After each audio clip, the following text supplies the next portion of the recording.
উদযাপন কৰিবলৈ ওলাইছোঁ।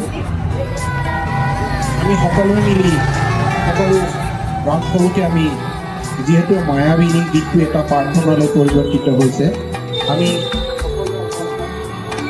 মায়াবিনী গীতটো আমি গুণগুণাই দি পেলাই আমি জুবিন গাৰ্গৰ 53 সংখ্যক জন্মদিন উপলক্ষে আমি কেক এটি কাটি আমি তেখেতৰ সেই মহান শিল্পীগৰাকীৰ আমি জন্মদিন উদযাপন কৰিম।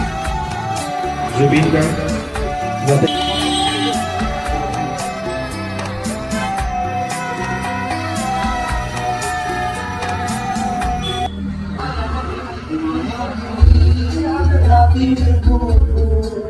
দেখা পালো তোমাৰ ছবি ভৰা দিলা